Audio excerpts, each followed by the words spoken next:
everyone. Welcome to the inaugural pilot episode of another season of the Silicon Dreams. Last year, when we started the Silicon Dreams, we were talking to entrepreneurs in the Bay Area. This year, we are returning with, again, topics from the Bay Area and the global economy. And this season, the Silicon Dreams is going to be focused on hot topics like AI, ML, ethical use of AI, and the worldwide Web3 phenomenon. So when you think about Web3, you're thinking about a few different things, right? But probably the first thing that comes to your mind is cryptocurrencies.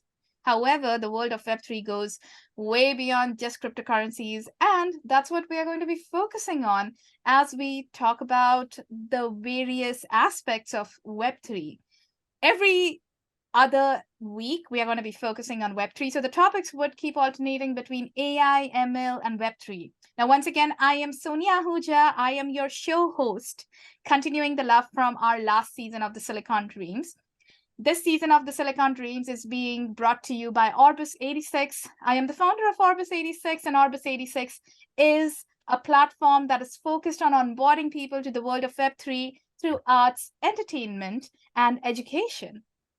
We will also have Asif joining us every other week as a host, as a co-host for topics on AI/ML. And Asif is the founder of Support Vectors, which is an educational institution here in the Bay Area, teaching people, you guessed it, AI/ML.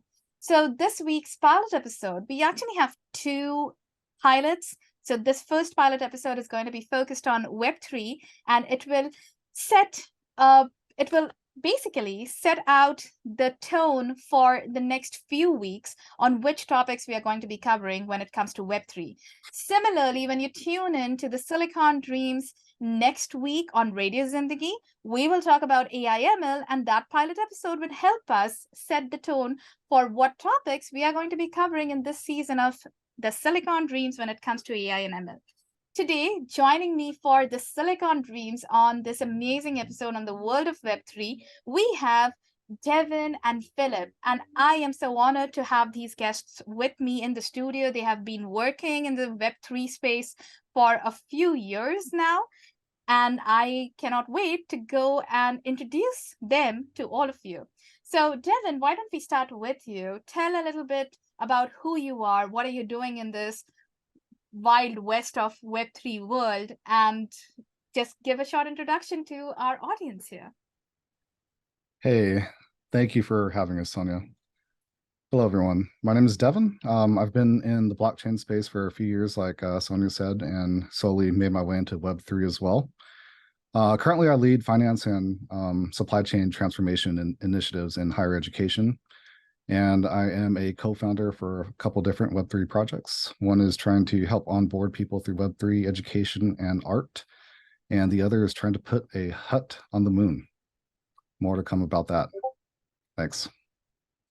A hut on the moon. That is something fascinating. Yes, a hut on the moon. We'll hear more about the varied use cases of Web3, what's happening in the world of Web3. That's what I said, guys. The one thing you can expect is this is not going to be an investment advice show on how to invest your money in cryptocurrencies, day trade, and make or break money. No, it's not going to be about that. It's going to be about the varied support structures, the varied use cases of Web3. So you understand the whole gamut of Web3 versus just a small piece of it, which, again, it's the cryptocurrency. So with that, let's go to Phillip. Hey, Phillip, welcome to the Silicon Dreams, brought to you by Orbis 86, streaming on Radio Zindagi. Why don't you go ahead and introduce yourselves to our lovely audience listening in today? Thank you, Sonia. My name is Phillip Ross. I've been in the Web3 space, like Sonia says, for a little over 3 years. I've been working on, youth, and therapy. And also I've been working alongside with security and onboarding people with art and other, musical and other things such as. Thank you. Thank you. Thank you for joining us today, Phillip. So let's go ahead and get started, and let's talk about the varied use cases of Web3. So Devin, you just spoke about the hut on the moon. Let's get started with it, right? What are the top 3 things that fascinate you about Web3 that ain't directly related to trading Bitcoin or Ethereum on decentralized exchanges or centralized exchanges You say that aren't or are?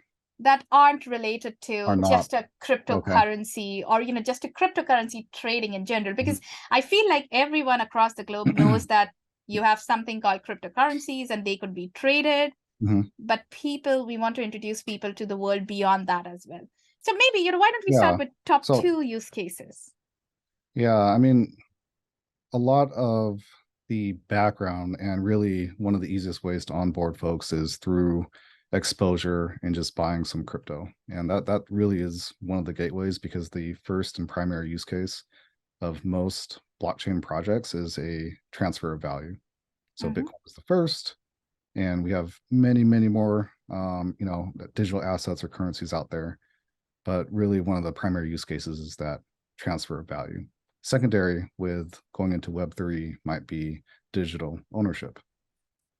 And in line with, say, putting a hut on the moon, or basically a base on the moon. I don't know how many folks out here know this, but tools and technology such as navigation or our smartphones or camera phones, cordless tools, even baby formula came through space innovation. Absolutely. So, yep. So by trying to leverage not just thinking through and finding new innovations for how we would be able to survive in space or on the moon, and layering Web3 on top of that with digital payments, digital value transfer, and communication, I think would be a really good pairing and a strong match.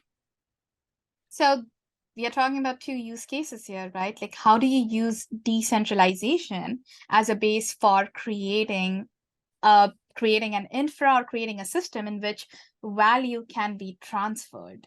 And the second use case we're talking about is literally digital innovation, and how can decentralization help advance digital, not just digital, but innovation in general, right? And the kind of impact it can create on the human society as a whole, right?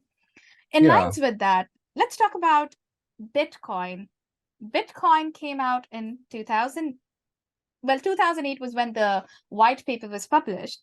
And then January 2009 is when Bitcoin was officially launched. Now, Bitcoin does represent the transfer of value that we're talking about here.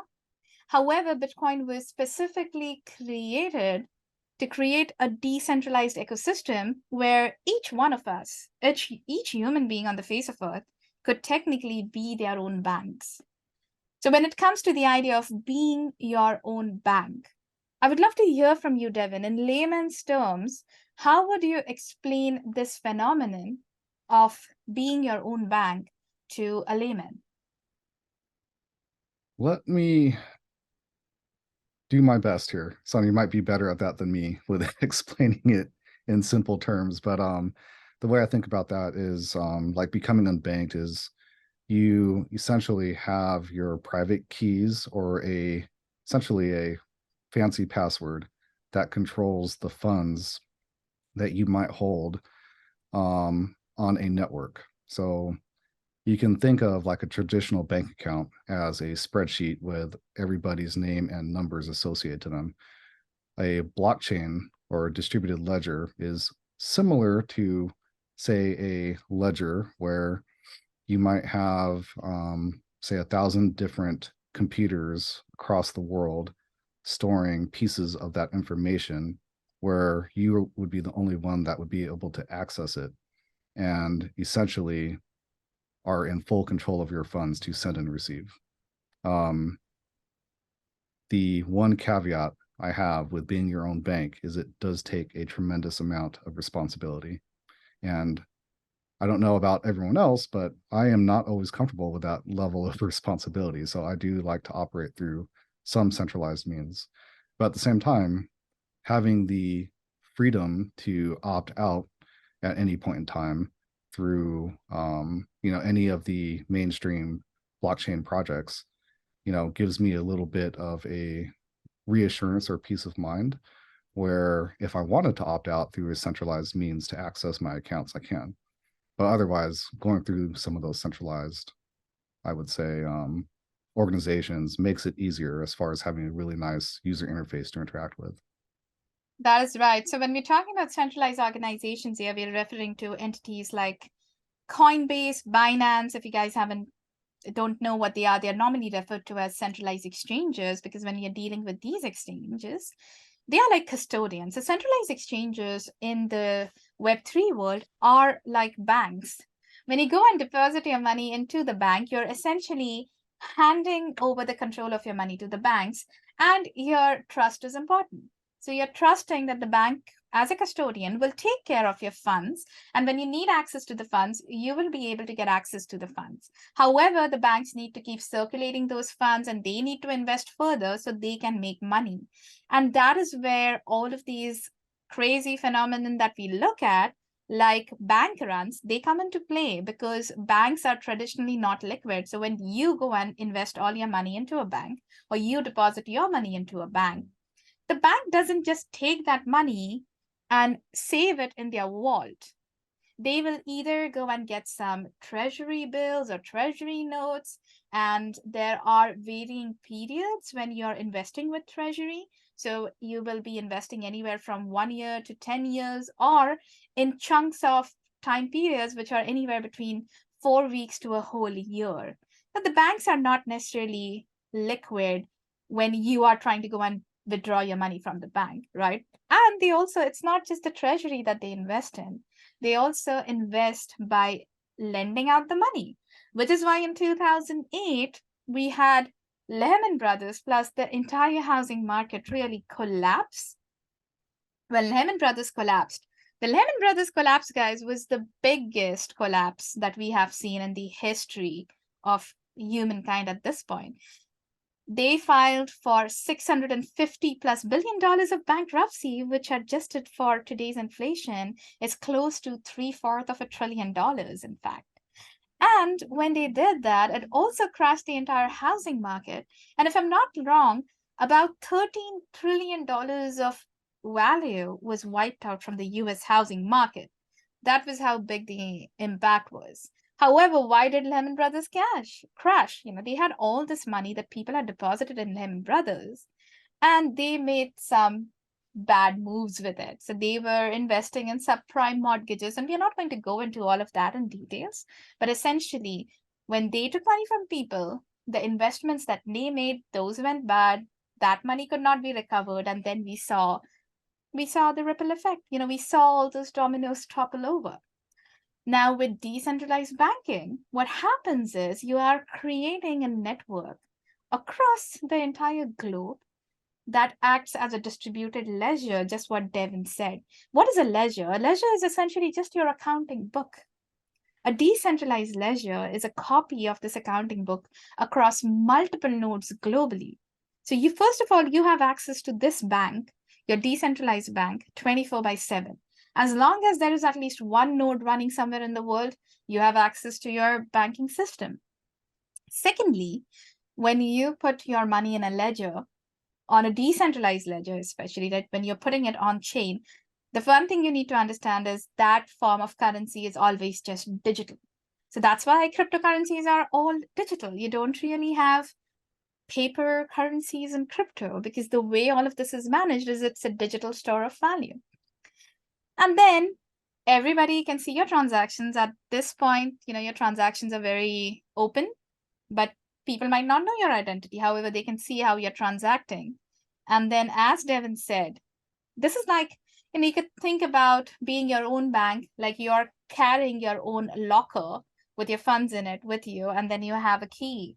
Now, if you lose the key and there's no way to break into this locker, whatever is inside it is gone.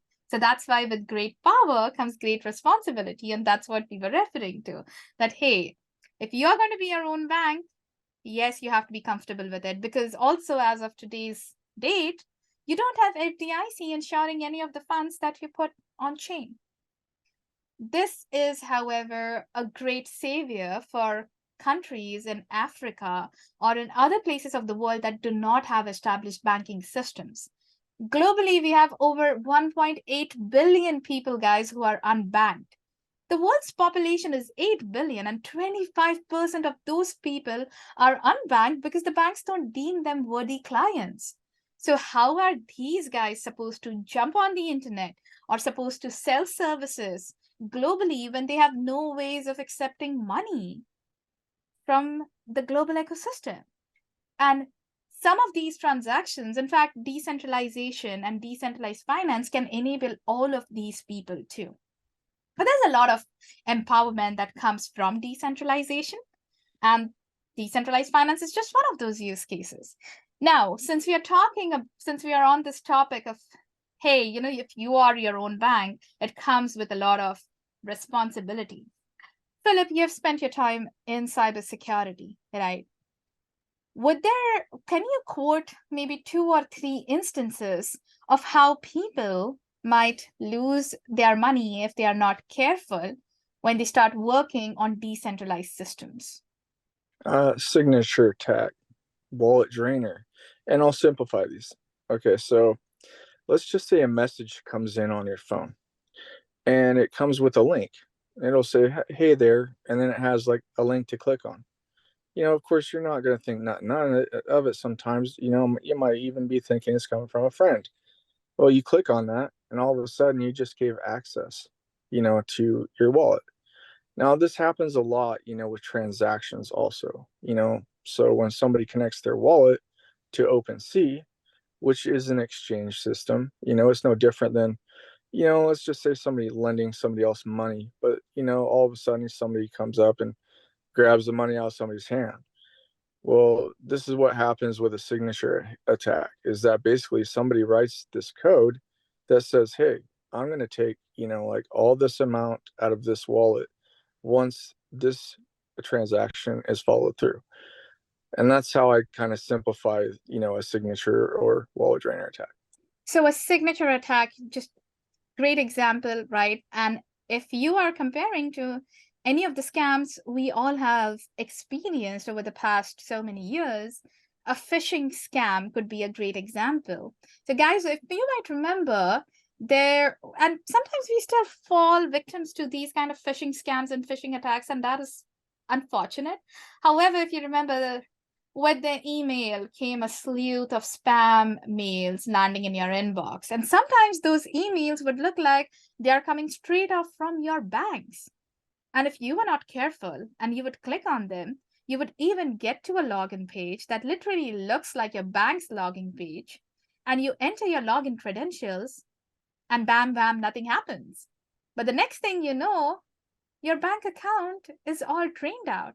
And this is similar to the signature attack that we're talking about here. When you click on a suspicious link and then you sign a contract without really understanding what are you signing, that is very similar to this bank account that we spoke of. At this point, essentially, most of these smart contracts, what they do is they are making you sign a power of attorney of sorts. And then all the horrible nightmares you heard about the power of attorneys being signed over to the wrong people, that's exactly what happens. The wallet with which you signed over this power of attorney, unfortunately, they drain it as soon as they get access to it. So that is a good way to also explain the signature attack. Now, Philip, how do you think can people secure themselves? So when they come into the world of Web3, they create a decentralized wallet, they start transferring money here and there.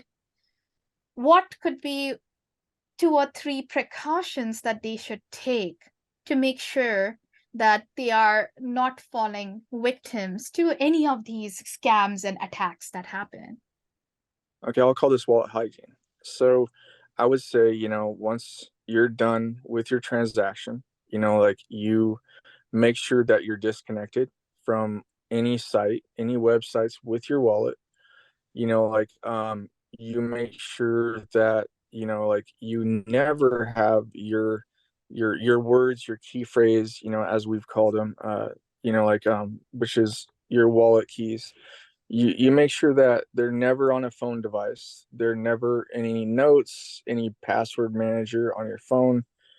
And to simplify that even more so, just also make sure that Afterwards, you go to Etherscan even and connect your wallet and revoke any contract addresses disconnect. An easy way to do that, to make this simple, is you will go to etherscan.io. On the right side, there's a more.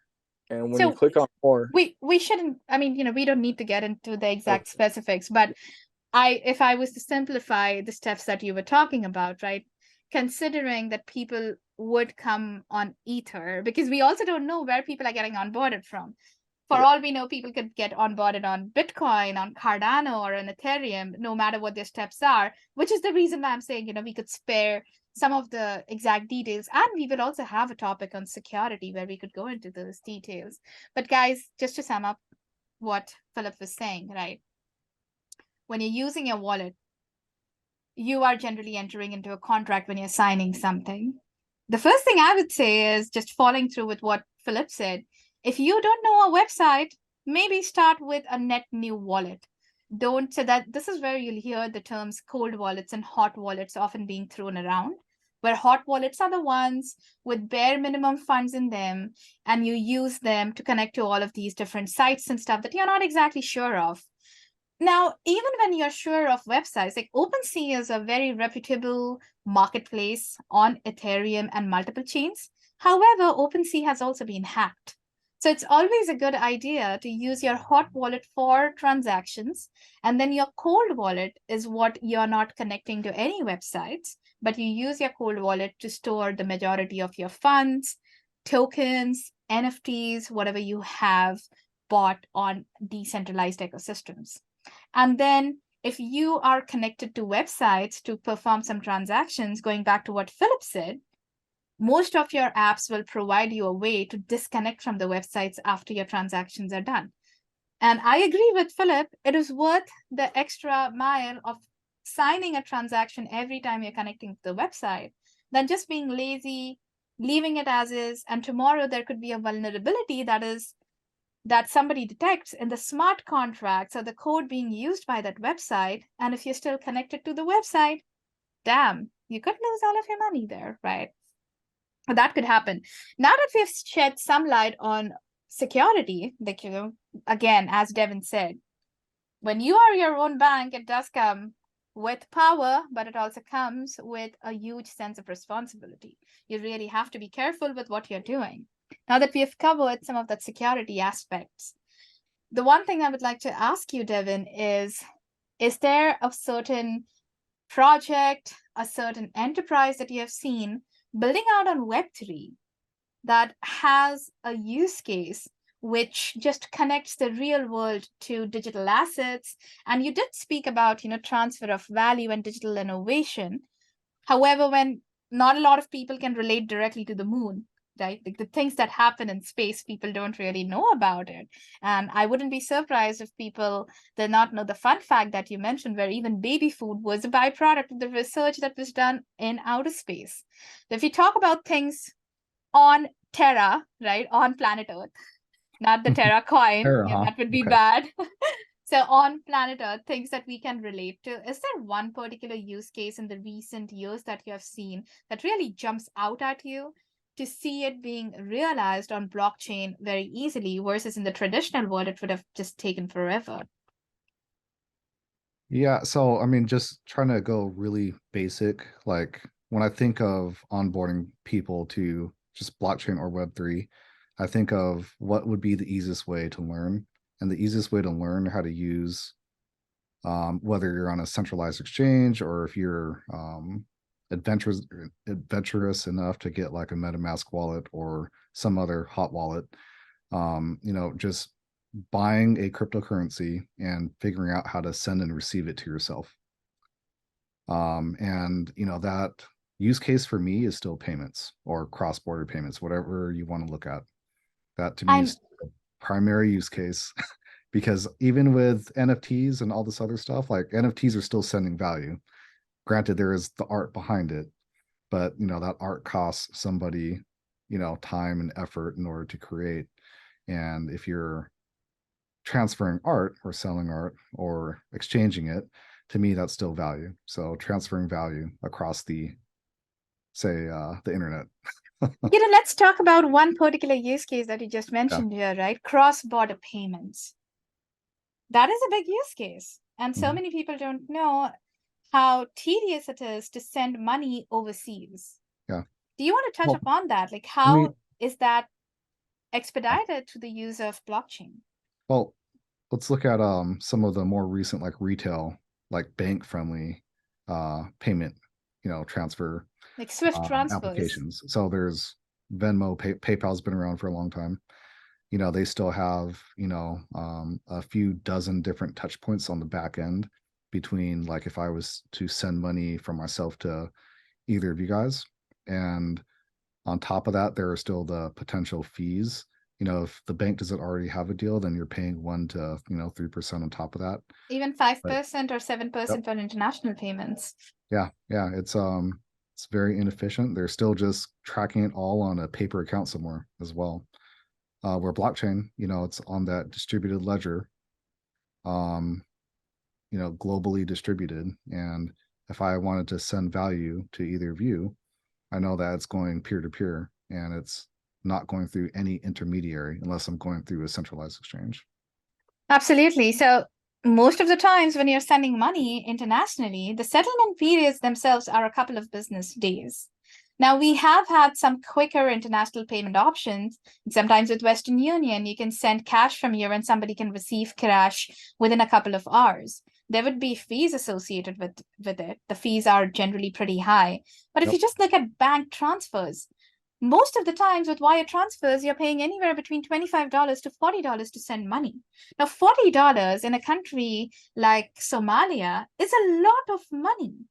Now, imagine if you just wanted to send $50 to someone in Somalia, you just wanted to donate $50 to someone in Somalia. The way to do it today is going to cost you a shit ton of money just to transfer money to Somalia. So sending $50 is inefficient if you're using the traditional banking systems. And a lot of countries in Africa, there are other countries in the world as well that are actually not connected to SWIFT. For all of you nerds and geeks out there and the folks from fintech or finance in general, you know that globally SWIFT is the standard across which the protocol over which money is sent and received. So if there is a country that is not even part of that SWIFT gang, like as you know, one of the ways in which Europe, NATO was trying to curtail Russia was by saying, hey, we are not going to be sending these SWIFT transfers to Russia anymore. Now, I'm not going to get into the political side of it, right? However, if SWIFT is disabled, people cannot send money to Russia. And that is why for all of the Southeast Asian crowd out here listening to the show, if you know, India bought their gas supply, bought the petrol and diesel that India needed from Russia by paying them in Indian rupees, because again, they couldn't pay in US dollars since SWIFT was cut off. Whether that's right, wrong, I'm not even going to get into that. But the thought is there are many countries that are not connected by SWIFT. If you want to send money to those countries, good luck. You really have to hit your head against a wall to figure out how to do it. On the other hand, even if there is an established setup, the sending money from US to a bank in Nigeria, you can do a transfer, a wire transfer, but it's going to cost you anywhere between $25 to $40. $50 is a lot of money in Nigeria too. So if you want to send $50, do you want to pay $25 in fees? That's a big question. Whereas with blockchain, those transfers are almost instantaneous. Within a few seconds, you can transfer money from US or from any part of the world to any other part of the world. I'm not paying $15 to send $20. Absolutely not. You're not doing Yeah. that. Yes, there are chains like Bitcoin and Ethereum where transaction fees are higher, but there are also other chains like Hedera, Polygon, on which you're just paying a couple of cents at most to transfer that same money. And those couple of cents also do not go to the founders of these chains. Those couple of cents are actually being distributed to the decentralized validators. And we'll talk about these things later on, guys. But essentially, when you think about decentralization and we're talking about nodes, essentially, it's like a peer-to-peer transfer protocol that we're talking about here, where everybody in the world can come and be a validator, support the network. And everyone who is supporting the network as a validator, as a node, providing the infrastructure to run this decentralized ecosystem they get rewarded whenever you're paying those minor fees. And yeah, with that, we are coming towards the end of our 25-minute segment here on Web3. You are listening to the Silicon Dreams on Radio Zindagi, and this is brought to you by Orbis 86. And before we wrap up, I'm going to go to you, Devin, and then to you, Philip. I want you to just spend like 30 seconds talking about the one use case of Web3 that you see coming up in near future that really excites you. Devin, do you want to go first? I have to think about that a little bit more.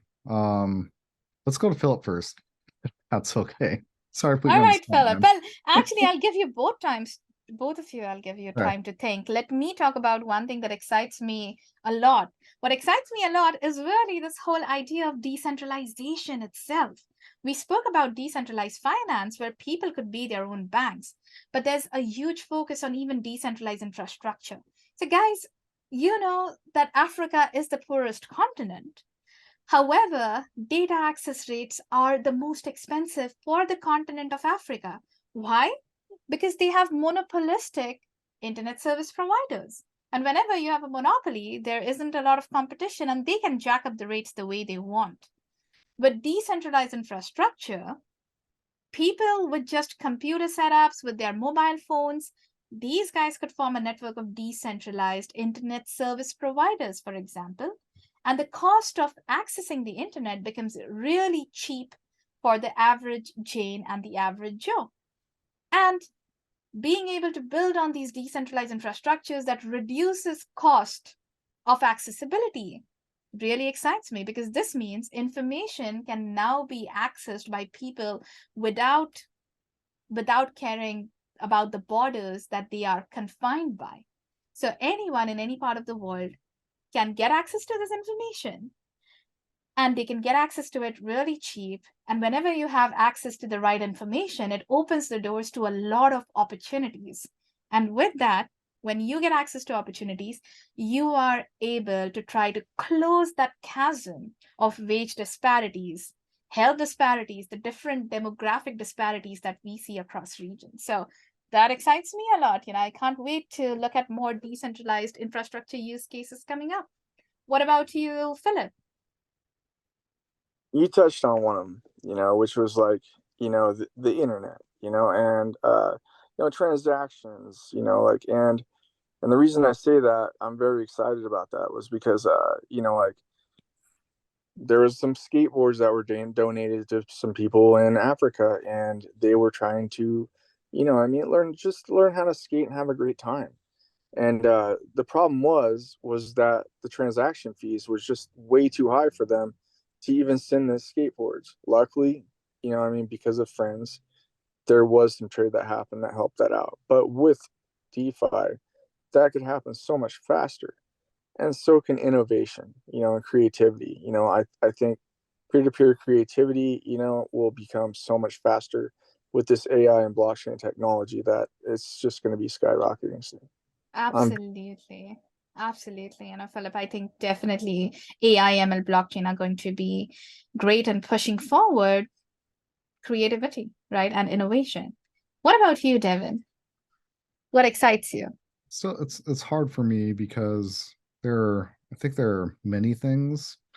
But it's hard to just pick one. But I would say the thing that is probably closest to having something with like true use case with true mass adoption is probably going to be somewhere on the gaming side. So Web3 gaming, because you have the digital ownership, you have the digital transfer of value, you have the IP. And you have a way to now make money that never existed in the past. Like the only people earn, yes. I know, the potential to earn, right? When I was in my grad school, a friend of mine got recruited by NVIDIA to play games. He was legit getting paid to test the games out. A lot of kids at college were jealous because not only did this guy get his hands on the latest versions coming out of Electronic Arts a year before they were released into the market, but he was being paid to play games on 36-inch televisions then, on 36-inch screens. And trust me, at that time, Yeah. 36 inches was a lot. This is like back in 2006, right, in India. But now people who are gamers can actually get paid, and not just by twitching it, but Not just by actually sponsors. Yeah. not just by sponsors. Yes, even I'm looking forward to the era of Web3 gaming, unlocking new revenue streams and creating a new economic system that didn't even exist in the past. So guys, with Web3, we are moving into this world where our fundamentals themselves are changing. We are moving from monopolistic societies. We are breaking away from conglomerates to creating community-owned stores of value, to creating community enterprises. And we are marching towards creating a future in which all of us across the globe could have equal access to opportunity at the very least. So we are trying to create a more equitable future by building on these decentralized ecosystems where the most important requirement for getting onto a lot of these decentralized ecosystems really today is the internet. However, we also have relayers and other infrastructure components being built out that can help you get access to decentralized infrastructure without having a consistent access to internet as well. All of these things are definitely going to help us put Web3 in the hands of a lot of users, whether they know it or not.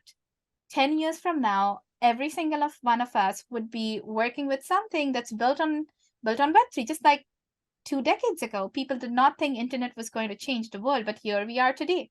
Almost all of us log into the internet every single day, and that's how Web3 would be 10 years from now. And at the Silicon Dreams on Radio Zindagi, we are going to be talking about all of these different use cases of Web3, the challenges that we see. We'll talk about safety, security, what to expect while you are in the world of Web3. So you do not feel like you're in the wild, wild west, but rather you feel like you're in safe hands, and we are going to do our best to onboard you to Web3. And with that, this is Sonia. I'm going to sign off right now, and we'll see you next Monday, where next Monday we will talk about AI, ML, and the use cases of AI, ML, the ethical implications of using generative AI. That's the new buzzword. And then the week after, we will return with another episode of Web3. And Devin and Philip, thank you so much for joining us today on the Silicon Dreams on Radio Zindagi. And with that, my friends, families out there, thank you for tuning in. Remember to log into Orbis 86, and you can also learn about Web3 with the material and the blog posts that are created there. Thank you, everyone, and you have an amazing, amazing, amazing week ahead.